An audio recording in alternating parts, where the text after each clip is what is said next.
Your old Uncle Pavrino is back again, and he's brought a new movie review with him. Now, question.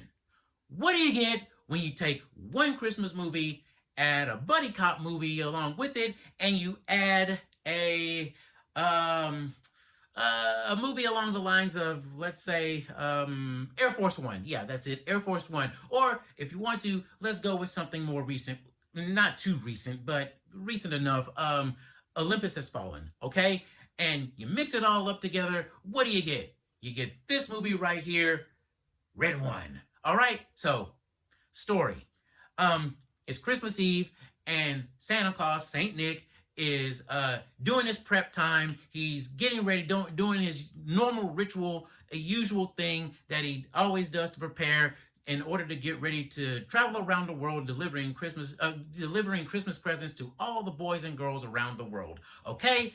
Now you think someone like Santa Claus would have his own uh, security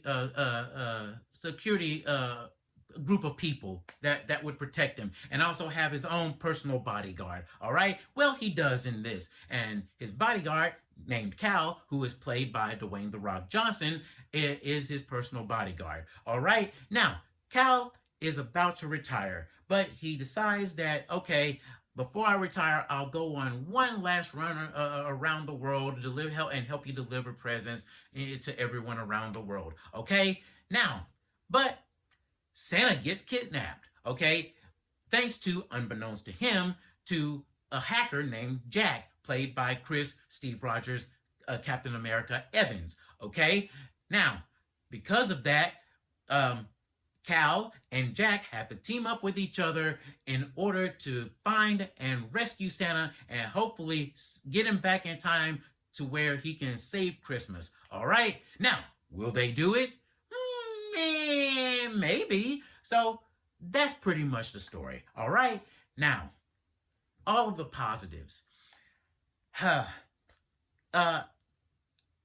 as far as the story goes, I I have to admit it's a pretty decent story. Okay, I honestly thought that this movie was well. Here's the thing: if you've watched the commercials, you already or the trailers, I should say, you already know pretty much know how this movie what's happened. Okay, but you don't really know how it's going to play out. Now that's where I was pleasantly surprised, and what I mean by that was I thought that the person who kidnapped Santa was going to be some disgruntled, jaded, bitter adult who was disappointed or it was angry and upset with Santa because he had a bad Christmas and Santa didn't bring whatever it is that he wanted for Christmas or whatever. Okay, but it turns out that isn't the case here. I was wrong. I mean, it actually went left, and it actually kind of surprised me. I was actually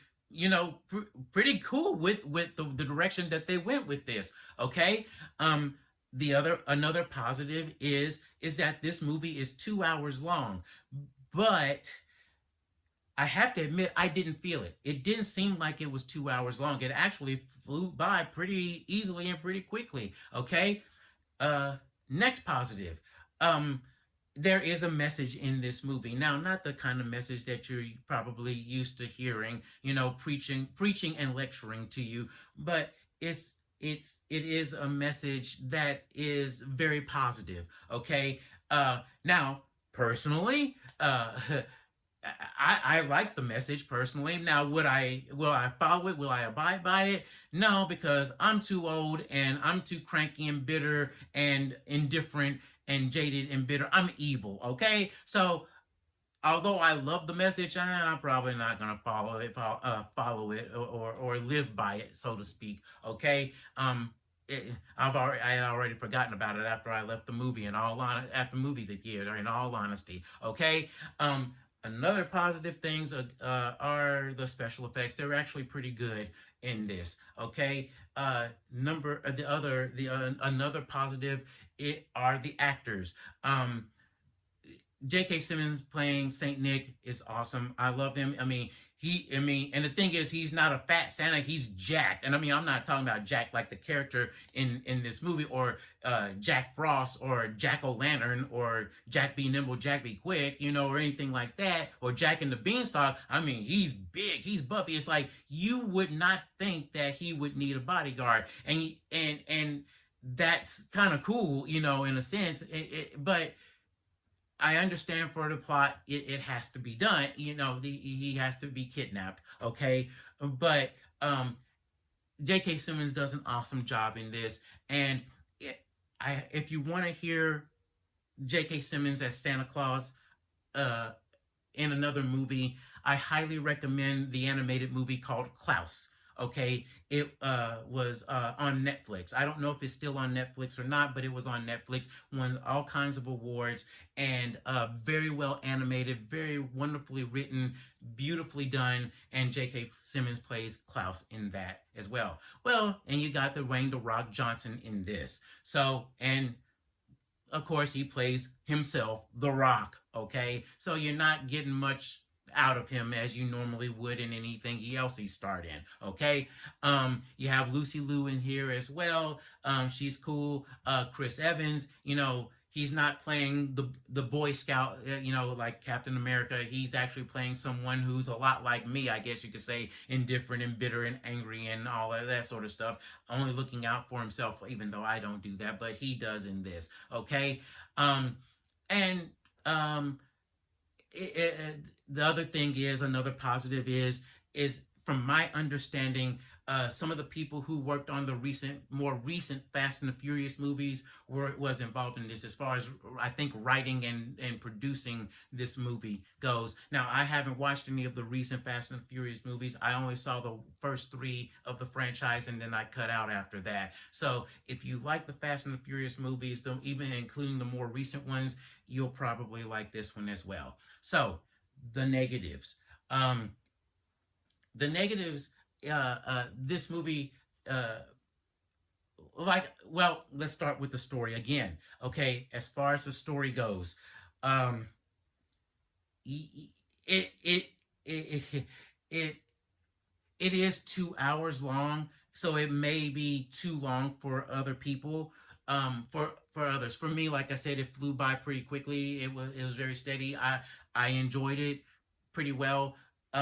But for others, it may not be. It may be too long of a movie for them. Okay, the next negative, it is a little bit cheesy. It is pretty cheesy in a sense. I mean, it does take the cheese seriously, but I mean, it is cheesy. I mean, you have to kind of, I hate using the term leave your brain at the door, turn off your brain, whatever the case may be. All right. The third, another negative is, like I said, Dwayne The Rock Johnson. Well, he's playing himself. All right.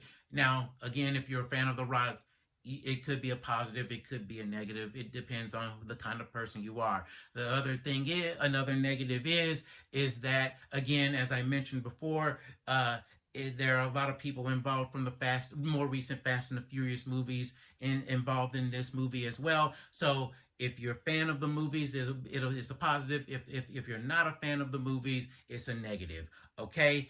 Um, uh, Another thing is that, another negative is, there is a pretty, uh, I want to say, scary moment. I mean, it's not an intense moment, but it's kind of scary because it does go a little dark to an extent, um, and so it might not be suitable enough for children. Okay, it's rated PG-13, but there is a dark, scary moment, section in the movie, part of the movie, where it can be a little scary for some kids. Okay.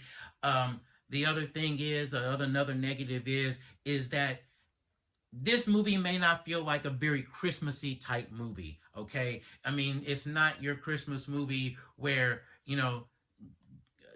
where is goodwill towards men and the spirit of giving and things like that.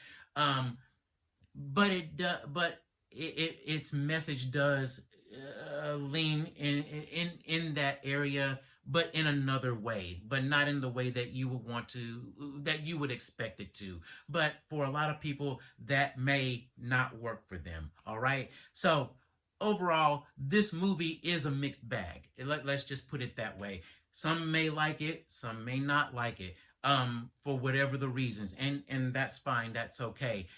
I liked it. I mean, like I said, it clocks in slightly over 2 hours. I was cool. I mean, it flowed by pretty quickly, and I wasn't bored at any point in time. Now you're not gonna get as much laughs or anything like that, but you'll get some action and adventure and whatnot. And there is a ticking clock, of course. So, um, as far as the verdict for this movie goes, I would say, depending on the type of person you are, and depending on your taste, and depending on what kind of mood you may be in, it's going to depend. But as far as my verdict goes, I'm going to give it, because of all of that, taking everything into consideration, I'm going to give it a streaming verdict. Okay. And if I'm not mistaken, this movie is released by Amazon, by MGM/Amazon. So this movie will probably start streaming on Prime maybe before Christmas comes around, or maybe it'll start streaming, maybe sometime next year, before Christmas of next year. Okay, so um, if you really would like to see it, if you're really curious about it, I would say matinee it. But overall, it's gonna be one of those movies that I think ultimately you're gonna want to stream it. Okay, watch it on stream on Amazon Prime in this case. All right, so that's it for this movie review, for this double movie special that we're doing, double movie episode that we're doing, because the two movies that we're reviewing in this episode are based on The Rock himself, Dwayne The Rock Johnson. All right, so stay tuned for the next review coming up next. And we're back. Our second feature starring The Rock in this double Rock episode of a no spoiler show. So let's get started with Moana 2. Um, let's jump right in, okay? Jump right in, just like you would jump right into the ocean. All right, let's start with the story, okay?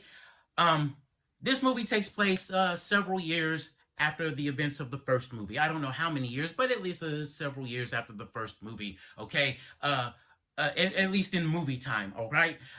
Moana has grown very accustomed to being the wayfinder for her tribe, for her people. Okay, and she's been out in the ocean, searching for new islands and searching for new people to make contact with. Okay, um, and well, she's struck with the idea of this mysterious island that's been cursed, that's been missing for thousands of years. The wayfinder for her tribe, over 1,000 years ago, went looking for this particular island and never returned. So she's tasked herself with finding this mysterious island, believing that this island will be the link, that the path will send out paths that will bring other people from other islands from all around to where they can all commune and connect. Okay, so she gathers a ragtag group of misfits, and they all set sail out into the ocean to find this mysterious island. Okay, um, and that's pretty much it. That's pretty much the story. Okay. Unfortunately, I mean, I can say that comedy and adventure and action ensues, and that's pretty much it. That's all you can pretty much say about the story for this. All right, so let's go into the positives. Okay. Um, the actors, Ali Carvalho and Dwayne The Rock Johnson, they're back and they do their thing. And just as I've said in past reviews about sequels, um, the, they about the actors in particular, I mean, it's like they never stop playing these characters. And I know The Rock pretty much kind of plays himself, but it's almost like they never stop playing these characters. I mean, they slip back into these characters as if they were putting back on an old shirt that they haven't worn in a long time, or some old tennis shoes that they haven't worn in a long time. Okay, and they do a wonderful job in this. Okay, in fact, that's another positive in this, and I have to give it to The Rock, Dwayne The Rock Johnson, in this as well. Um, there is a scene in this movie that is pretty emotional. It's just like, wow, and it has The Rock in it, and it's like, he can he can emote. He can play more than just himself, basically. You know, but it does hit you right here in the feels quite a little bit, and so it's like, okay, cool. I really enjoyed that. I really like that. The other positive is the animation. The animation is wonderful. It's beautifully, it's extremely well done in this. All right.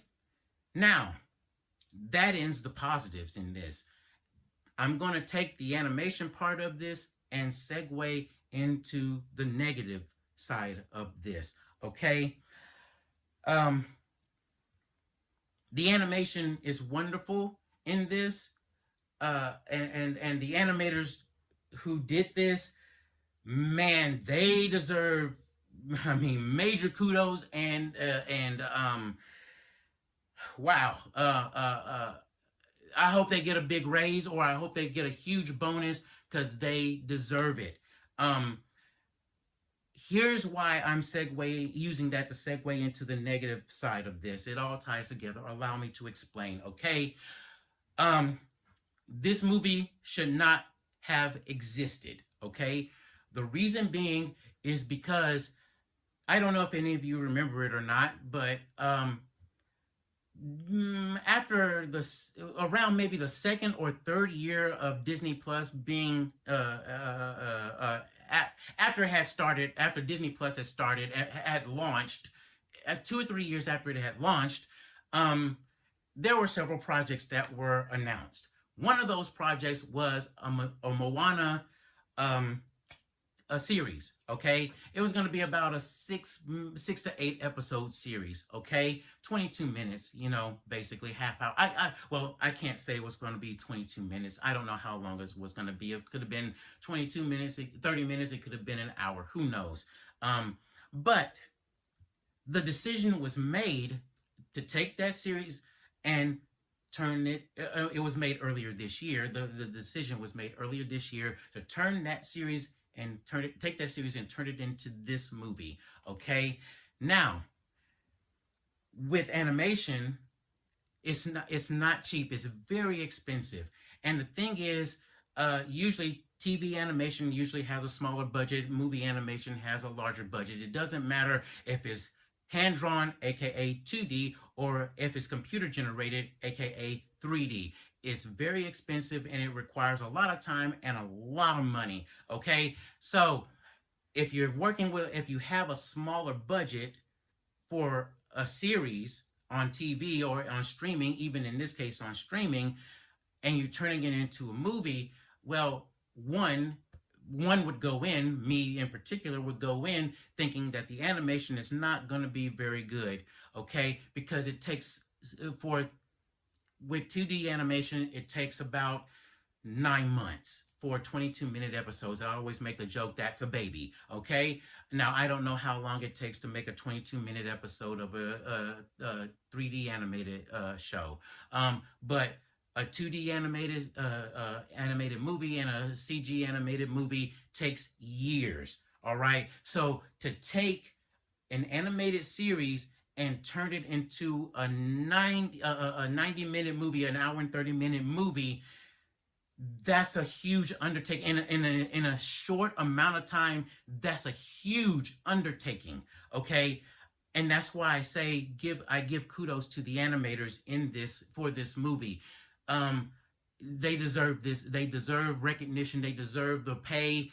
I mean, for all of the blood, sweat, and tears that they put into this, and the crunch time, I'm sure that they put into this as well. I'm sure it wasn't an easy thing to do, because this, the decision to make the six to eight episode series and turn it into a movie, that was made earlier this year, and they only had about maybe 4 to 6 months before it's released to get this thing done and have it ready for theaters. Okay, even The Rock and Ali Carajo wasn't involved, hadn't been signed on for this movie yet or at all, because 9 times out of 10 the series was going to have maybe voice actors that were going to match their voices, or sound alikes, I guess you could say. Okay, so that's a huge thing. That's a huge, very, very big thing as far as negatives go. All right. The other negative is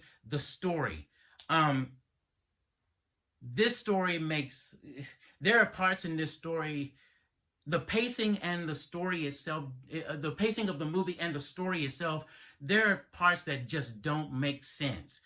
uh, you don't understand why this is happening, or why this is going on, or why this character is showing up at this particular time after all of this time. It doesn't make sense. Now, I don't know how much of the series remained intact into the translation into this movie, or how much new material was made up for this movie. I'm sure we'll probably find out at some point in the future. But because it was so rushed, there there there's so much that doesn't make sense as far as the story goes, and because of the story being what it is in this, the pacing in the movie it doesn't work very well in this as well. All right. um uh uh Lin Manuel Miranda uh wasn't involved in any of the songs in this movie as well, like he was in the first one. So the songs in this movie, for the most part, pretty much suck. There is one or two songs that I did actually like, one for sure. The other one I'm kind of about, but it, it, whew, it really does show that, again, this wasn't meant to be a movie. This should not have happened. Okay, so the music, I mean the songs, you're not gonna really care much for as well. Um, the villain, for if you want to call it a villain, there's not really a villain. There is kind of a villain. I don't know how to describe this. Okay, um, the best I the best way to probably put it is, you remember the Fantastic Four movies of the early 2000s, the Fantastic Four, and then the sequel Fantastic Four: Rise of the Silver Surfer. Okay, now in Rise of the Silver Surfer is the Herald of Galactus. You know, if you don't know the comic books, or if you haven't watched the movie, is the herald of a being called Galactus.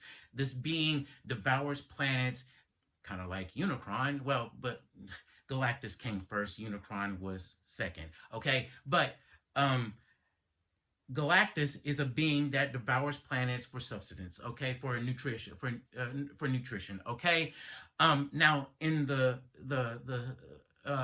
Fantastic Four: Rise of the Silver Surfer, Galactus wasn't shown as a being with a body, with a full body, you know, head, arms, legs, torso, form, feet, and legs, arms, and body, and I'll form the head, you know, Voltron. But anyway,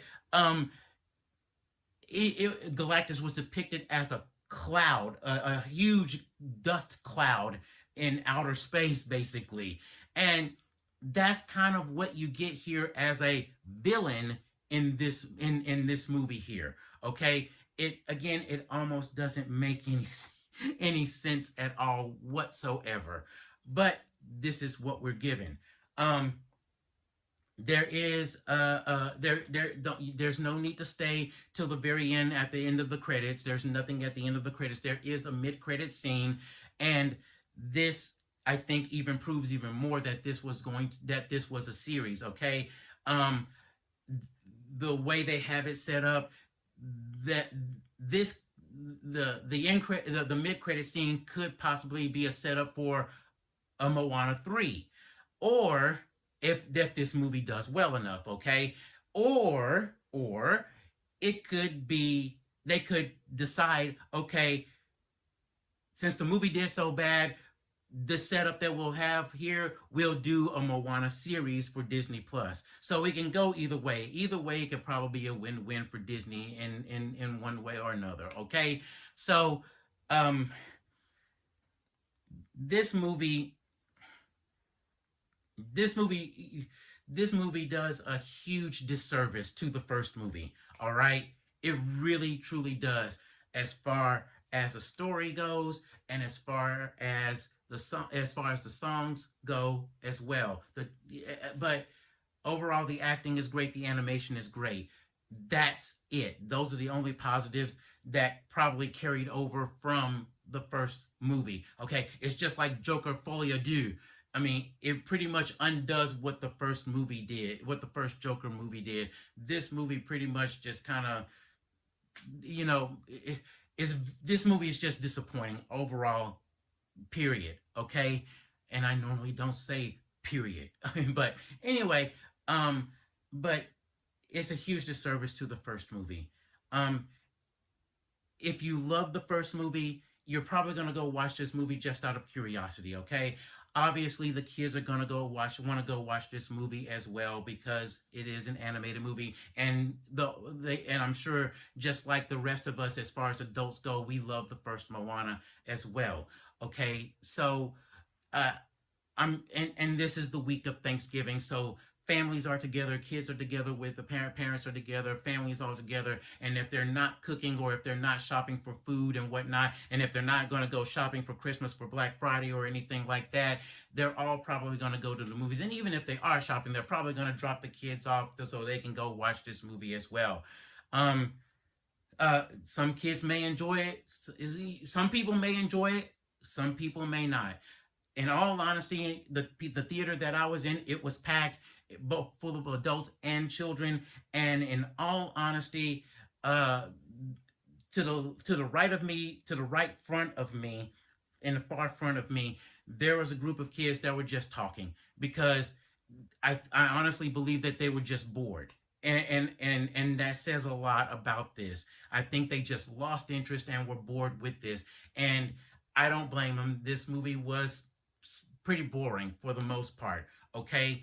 Um, for me, my verdict for this movie is wait. If you really, really, really want to watch it, wait until it streams. Okay. But again, like I said, this is the holiday weekend, holiday week, I should say. People are going to go out and everybody loves Moana and everyone's going to be curious about it and everybody's going to want to go see it. If you're going to go see it and the kids are going to force you to go watch this, at least save yourself some money and go to a matinee.